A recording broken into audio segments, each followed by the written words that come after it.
Agora vamos a outro brasileiro que nos ajuda muito a esclarecer os produtores sobre esse sobe e desce do mercado, que é o Maurício Bellinello. Vamos ao mercado de commodities no ar, Gleidson.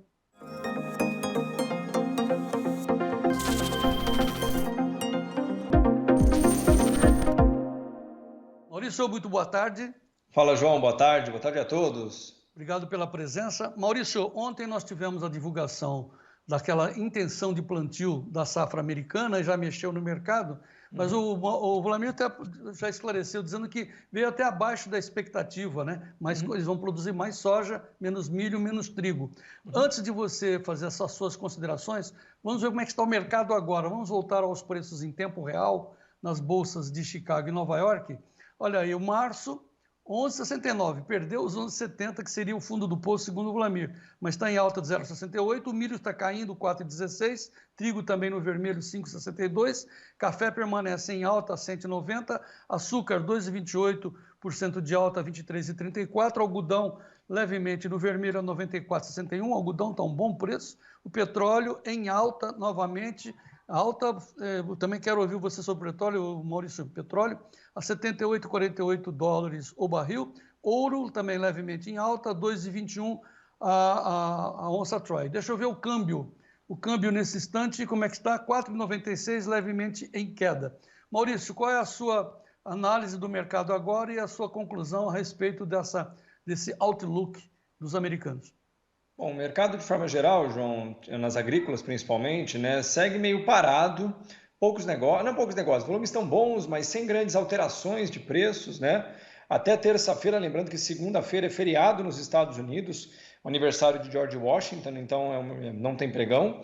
Então a gente agora pausa hoje e volta na terça com a China retornando ao mercado também.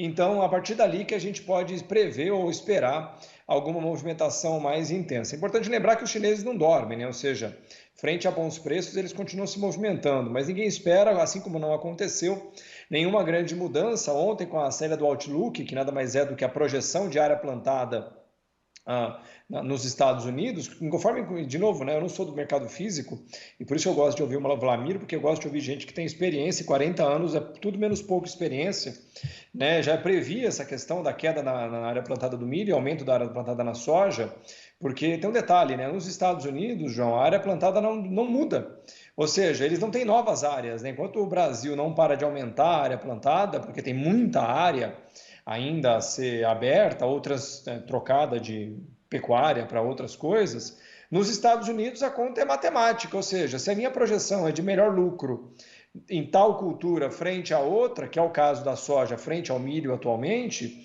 obviamente muita gente troca, deixa de plantar uma coisa e planta outra, até porque lá não é como cá, que lá no inverno é nevando, então você não consegue fazer nada. Aqui a gente tem a segunda safra, né, safrinha no milho, por exemplo, então lá é uma escolha. Então é o que eu falei, eu não vejo isso como uma grande mudança, sendo bem sincero. Estão projetando 122 milhões de toneladas esse ano para os Estados Unidos, como horizonte de produtividade para a soja. Pessoalmente acho que não vai alcançar, mas obviamente isso é um horizonte, né, João, de produtividade agora, se tudo correr bem. Mas assim, sendo 1 milhão% sincero, eu não vi grandes altas de novo, né? Estava 11,90, nós estamos falando agora em 11,70 no contrato maio, por exemplo, 11,74, que é o que está agora, e pelo menos na minha opinião, João, a briga boa, de novo, foi dos 14,20 aos 11,90, 12, né? Agora o pessoal perder o estômago ou ganhar uma gastrite, porque caiu 10, 15 pontos abaixo do fundo anterior, importante lembrar que 220 pontos, 230 pontos ficaram para trás, João. Nós recebemos uma mensagem que deixa a gente, pelo menos, acalentados, né? Do Márcio Querini, por exemplo, que ele diz assim, só tenho a agradecer ao João Batista, à equipe toda, ao Maurício, ao Vlamir, ao Sérgio, ao Giovanni. Enfim, ele diz assim, só dói um pouco saber que demoramos tanto para perceber dessa importância de acompanhar o mercado. Né? Porque, de novo, né? Nós não temos soja, você não tem soja, você não é um atravessador, você é um especulador, você trabalha para mostrar, você tem cursos profissionais para mostrar para as pessoas que o mercado financeiro é tudo. Você não produz soja, o produtor não produz soja, o produtor produz dinheiro e ele precisa trabalhar no mercado financeiro. E aí, né, Nós fomos muito incompreendidos quando a gente dizia, ó, tá 14,20 em Chicago, esse treco vai descer. Ninguém prestou atenção. Hoje a gente está brigando pelos 11,70, isso não nos envaidece, na verdade nos entristece, né, professor? Isso, João, não tem vitória nisso, né? De novo, tem gente que fica agora, parece. É assim, ó. Você tem duas hipóteses na sua vida, pelo menos é a forma com a qual eu enxergo, tá, João? Você pode tentar compreender que você nunca vai saber tudo sobre aquilo que você faz, nunca. Você pode ser o melhor cara do mundo, você não vai saber tudo que existe sobre o que você faz e, portanto, se manter uma mente curiosa sobre novas coisas pode ser uma vantagem. Ou você pode ter, como diz um amigo meu, né, a lápide mais bonita do cemitério de colocar lá, eu acertei o tamanho da produtividade brasileira, mas vendeu a R$ 100. Então, isso não é exatamente uma vantagem. Então, olha que legal, você tem a chance de ser uma pessoa inteligente que fala assim, ó, tivemos uma oportunidade, infelizmente esse ano de novo passou. E doeu, mas eu acho muito bom ouvir a mensagem, por exemplo, como você leu agora, ou de tantos outros alunos como os nossos, que literalmente entendem que esse vai ser o último ano que vai doer, João. Porque o problema é você entender que doeu e fica nisso mesmo. Não, no ano que vem vamos torcer por um ano melhor, vamos rezar por um ano melhor. Não, torça para aprender, né? Reze para ter esclarecimento e não simplesmente para ter mais eventualmente, sorte. Né? Eu não acho que sorte é parte do jogo, João. Ela é parte no sentido de muitas coisas você não controlar. Agora, você depender única e exclusivamente da sorte, pessoalmente falando, eu não acho um jogo muito viável, né? Pelo menos te coloca numa posição muito desconfortável. E eu digo isso agora, por exemplo, que tem muita gente tocando o terror para valer nos agricultores mesmo, é aquilo que a gente fala, né? Pode continuar caindo? Tudo pode. Mas eu pessoalmente acho que agora, passado uma grande queda, o agricultor teria que estar no momento de se manter o mais concentrado possível. Agora não é a hora de perder as estribeiras, perder o foco, porque, de novo, o mercado não vai te esperar. Assim como ele não esperou nos 14,20, assim como ele não esperou nos R$ 200 no ano passado e tudo mais, quando o mercado fizer fundo, né, e ele voltar a subir, ele também não vai te esperar. Então, a dica que eu posso dar, e eu digo isso do ponto de vista de alguém que opera no mercado de valores há mais de 20 anos, tá? Em momentos como esse, é o melhor momento do mundo para você ficar sentado, atento e focado. Para quê? Para tomar as melhores decisões e aproveitar as melhores oportunidades que tendem a acontecer depois de um grande movimento. E isso não é na soja, isso é em qualquer mercado do planeta. Por quê? Porque depois que passar, vai ter um monte de gente dizendo para você, tá vendo? Olha que oportunidade de ouro que teve anteontem. Mas anteontem já foi, né? É passado. O que o Maurício está querendo dizer é o seguinte, gente, tudo que sobe e desce, agora há uma tendência de alta, se posicionem. O problema é que nós temos muita soja para ser entregue nos portos e os preços, conforme o Maurício sempre explica, nas bases, os bases estarão sempre pressionados, porque é, claro, oferta e demanda. Então, você vai ver Chicago subindo e aqui embaixo o preço, infelizmente, pressionado. Eu falei do Márcio Querini, a frase do Márcio, que nos deixou muito satisfeitos, mas tem a frase também do José Gabriel da Rosa, de Itaberá, aqui do interior de São Paulo. Eu disse assim, ele repetiu a sua frase, né? Do que adianta ficar discutindo se a safra teve 120, 130, 170 milhões de toneladas? O que adianta é ter dinheiro no bolso. É isso que ele fala. Acertar que o Brasil vai colher 120 milhões, por exemplo, e vender soja na mínima, serve para quê, gente? Está perguntando o José Gabriel. Acho que ele tem razão, né, Maurício? Ele tem razão, João. Eu concordo com ele assim demais, porque é o que eu falei, né? Existe uma disputa, todo ano é a mesma conversa, todo ano. É aquela briga de pessoas tentando acertar qual será o tamanho da safra, boa ou ruim, o número.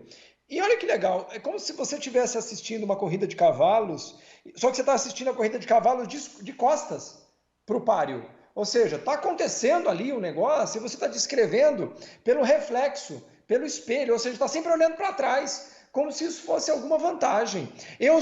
Que tem uma frase, ele está falando isso que ele é meu aluno, né? Tem uma frase antiga que eu realmente acredito nela, João. Tem gente que quer estar certo e tem gente que quer estar rico. Então eu sou da opinião de que eu prefiro o segundo bloco. Eu prefiro falar que o Brasil vai colher 300 milhões de toneladas e errar, mas vender a 130, do que acertar na vírgula qual o tamanho da safra brasileira e vender a 95. Qual é a vantagem?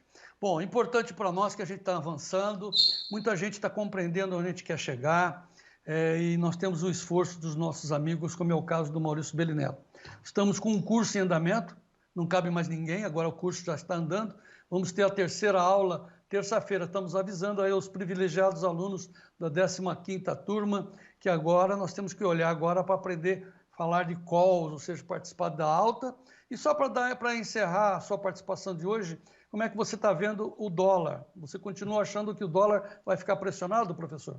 Eu acho, João, o dólar contra as moedas centrais, que a gente chama, né, euro, libra, franco suíço e tudo mais, ele teve um movimento muito forte na virada da semana, ele marcou uma nova máxima, ou seja, isso teria que indicar, se a gente fosse em linha com as moedas centrais, que o dólar no Brasil provavelmente tinha que ter ido nos 5,5, 5,10, e a gente não conseguiu sequer chegar perto da máxima, que foi perto de R$ 5, e nesse momento trabalhando a 4,96 aqui, né, João? Então, na minha opinião, claro, sempre pode subir, mas isso para mim foi uma sinalização mais forte ainda de que a alta do dólar vai precisar das duas uma, ou de um elemento novo que por enquanto não está no radar, que joga esse dólar mais para cima, porque honestamente falando, na minha opinião, se o dólar globalmente perder força contra as moedas centrais, e detalhe, isso não foi só no Brasil, tá, João? Se você pega outros países emergentes, como México, Canadá e Austrália, países muito fortes em commodities, assim como é o Brasil, né, o comportamento foi muito parecido com o real. Não houve nova máxima e nos últimos movimentos que isso aconteceu, quando o dólar movimentou contra euro, libra, ien, o que quer que seja, a favor da queda, nos emergentes ele caiu ainda mais forte. Então, eu tomaria muito cuidado, tenho dito para os meus clientes, vou repetir isso para vocês aqui, eu adoraria ver o dólar a 5,10, 5,15, 5,30, né? Eu posso querer o que eu quiser. Mas a evidência nesse momento para mim no dólar é que, por enquanto, sem notícia nova, o dólar perdeu força, João. Grande Maurício Bellinello, obrigado pela sua participação mais uma vez conosco aqui no Tempo e Dinheiro. Vamos em frente até segunda. Grande abraço, João. Ótimo final de semana, pessoal.